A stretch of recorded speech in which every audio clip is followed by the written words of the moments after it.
Hello friends, parasol GS पे आपका स्वागत है। मित्रों, आपके 71st बीपीएससी के संदर्भ में देखिए, जो आपकी बीपीएससी की परीक्षा है, इसके संदर्भ में इस वीडियो में हम लोग बात करेंगे। कटो पे अभी तक कई कई सारी वीडियोस बन चुकी हैं और उसमें एक रफली सा एक आइडिया है कि जो भी विद्यार्थी फाइनली 82 प्रश्न के आसपास रहेंगे जनरल कैटेगरी में, उनकी प्रारंभिक परीक्षा बड़े आराम से हो जाएगी।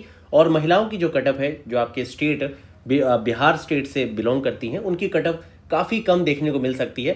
अब ये फर्स्ट टाइम है तो ये एकदम एग्जैक्ट आइडिया करना बड़ा टफ है, लेकिन मान के चलिए कि उनका पीटी 75-76 क्वेश्चन पे भी बड़े आराम से होगा और भी कम कटअप जा सकती है, मतलब 72 भी हो सकता है। यहाँ तक भी हमें ये कटअप काफ़ी कम देखने को मिल सकती है।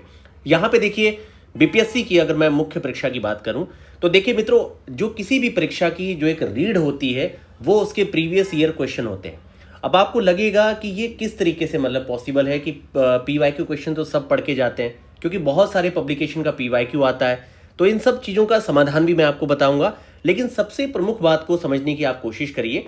एक तो ये है कि जो आपके टोटल जो आपका प्रीवियस ईयर क्वेश्चन है, लास्ट 15 ईयर हम लोग लेके चलते हैं कि पिछले 15 साल में देखिए जो आपका पैटर्न है प्रश्न पूछने का, वो तो सिर्फ आपके पिछले जो 2 परीक्षाएं 3 परीक्षाएं होती हैं तो उसी पैटर्न पे ही आपके क्वेश्चन आपको देखने को मिलेंगे। लेकिन जब आपको अपने एक टॉपिक लिस्ट को प्रिपेयर करना होता है कि मुख्य परीक्षा के लिए चलिए कम से कम भी 200-250 टॉपिक आप लोग तैयार करके रखें, ताकि आपके लिए कोई भी प्रश्न नया ना हो और आप बहुत अच्छे से उसे स्मार्टली डील करें। तो सबसे पहला काम यही होता है कि आप पिछले 15 वर्षों में जो भी 10 के आसपास परीक्षाएं कंडक्ट करवाई हैं बीपीएससी ने, आप उनके जो जो टॉपिक भी आपस में कॉमन नहीं है, इस तरह के पूरे टॉपिक्स की आप एक लिस्ट बना लीजिए। लगभग ये आपके 100 के आसपास टॉपिक निकल आएंगे, जो कन्वेंशनल ट्रेडिशनल जो आपके टॉपिक्स हैं मॉडर्न के। चाहे आपको पता है हर बार कि ये किस तरह के विद्रोह को पूछता है, कि संथाल विद्रोह इनका बड़ा फेवरेट है, चंपारण के ऊपर आना ही है।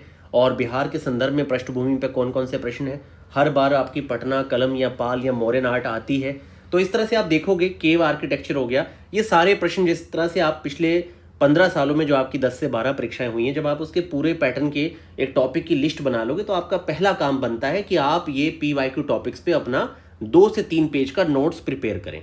ये सारी वीडियोस हम लोग यूट्यूब चैनल पे भी करवाने वाले हैं, और जितने भी उसके पीडीएफ होंगे हिंदी इंग्लिश में, उसके कंटेंट को हम लोग अपडेट करके, जो हमारे आंसर राइटिंग का ग्रुप आपके 15 अक्टूबर को स्टार्ट हो रहा है, वहां पे वो सारे टॉपिक्स के हमने नोट्स आपको प्रिपेयर करके प्रोवाइड करने हैं। उसके साथ ही मित्रों, 15 अक्टूबर से हमारा पहला टेस्ट है, और ये टेस्ट सीरीज हम जो इस बार जो प्रिपेयर कर रहे हैं, आपकी आंसर राइटिंग टॉपिक्स और जो भी टॉपिक छूटेंगे सबका हमने आपको वीडियो भी प्रोवाइड करना है, और वीडियो के अलावा उसके जो हिंदी इंग्लिश में नोट्स होंगे आपको हमारे आंसर राइटिंग के ग्रुप पे हम लोग आपको प्रोवाइड करेंगे।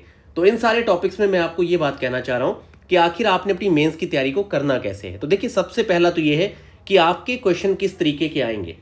मित्रों, सबसे ज्यादा जो जरूरी बात है वो ये है कि लास्ट 5 ईयर के क्वेश्चन को आपको वर्ड बाय वर्ड कम से कम 5 to 6 रीडिंग लेनी चाहिए। क्योंकि जब होगा क्या, आप इस चीज को समझने की कोशिश करिए। आप पहले तो एक बार चीजें पढ़ के आपको लगता है कि हाँ मुझे समझ में आ गया, तो यहाँ पे किसी को भी तुर्रम खां बनने की आवश्यकता नहीं है। आपका लिस्ट में नाम आ रहा है, आप एसडीएम बन गए, अच्छी बात है, जॉब कीजिए। पर यहाँ पे आपको एक चीज समझनी पड़ेगी कि लास्ट 5 ईयर के क्वेश्चन का जब आप एक एक प्रश्न को बार बार पढ़ते हैं, तो बार बार इन प्रश्नों को पढ़ने से क्या होता है कि आपको पिक्चर क्लियर होती है कि आखिर कमीशन की डिमांड क्या है, आखिर वो आपसे क्या चाहता है, उसकी डिमांड क्या है, ये क्लियर होती है 5 साल के प्रश्न पढ़ने से। और टॉपिक्स में मैं इसलिए कहता हूं कि सबसे पहला काम है कि आप पीवाईक्यू क्वेश्चन जो है इसे सबसे ऊपर रखिए, क्योंकि भाई आपका पूरा पेपर ही 75%, जो मैं कहता हूं कन्वेंशनल में अगर नए प्रश्न भी बनेंगे 75% तो यहीं से आते हैं। 25% के लिए आपको यहां पर मेहनत करनी होती है। और जो करंट है इसकी 100 थीम बना के उसका पूरा नोट्स हम अपनी आंसर राइटिंग के ग्रुप में आपको प्रोवाइड करेंगे, और ये काम हमारा कल से स्टार्ट हो जाएगा। क्योंकि आपकी जो यहाँ पे मुख्य परीक्षा है उसके लिए आपके पास अभी ठीक ठाक अच्छा खासा समय है, क्योंकि ये परीक्षा आपकी अभी जाएगी आगे जनवरी में। और बाकी मित्रों देखिए, यहाँ पे आपको सबसे पहला काम ये करना है कि लास्ट 5 ईयर के क्वेश्चंस को आपने पढ़ना है। इसकी कम से कम 6 रीडिंग आपको देनी है, बस क्वेश्चन पढ़ना है कि अच्छा ये पूछा गया प्रश्न एग्जैक्ट क्या है, क्या उसमें शब्द हैं, क्या उसमें की टर्म्स या उसकी क्वेश्चन टेल क्या उन्होंने लगाई है। आपको उसके बार बार आपने उन प्रश्नों को पढ़ना है। कम से कम 6 रीडिंग आपको 5 साल के प्रश्न पढ़ने चाहिए। और फिर आपको टोटल जो आपके पिछले मैं कहता हूँ 15 साल पे चले जाइए, और कम से कम जो आपकी 10 से 12 परीक्षाएं कंडक्ट हुई हैं, क्योंकि बीपीएससी हर साल परीक्षा कंडक्ट नहीं होती। अब देखिए, जैसे 56वीं 59वीं करके आपकी एक ही परीक्षा हुई थी, जिसमें 3 साल की परीक्षाओं को ऐड कर दिया गया था।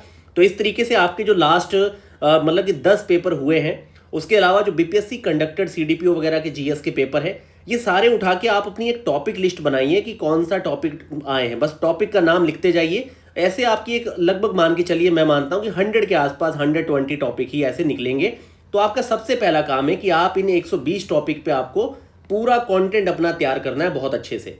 पहला काम तो ये है, क्योंकि ये आपका बहुत बड़ा काम हो गया और ये काम पे आपको लगना चाहिए। इधर उधर कोई क्या करवा रहा नहीं करवा रहा है, कोई शॉर्टकट में मत रहिए, क्योंकि शॉर्टकट नहीं है यहाँ पे, इस फील्ड में कोई शॉर्टकट नहीं है। अगर आपकी पर्सनैलिटी, आपकी आंसर राइटिंग और आपका डेटा बहुत अच्छा मैच्योर नहीं है, आपकी बिल्कुल एक अच्छी समझ नहीं बनी है, तो आप वहाँ पे किसी भी टफ प्रश्न को डील कर ही नहीं पाएंगे और तिलमिलाने लगेंगे और आपकी परीक्षा खराब हो जाएगी।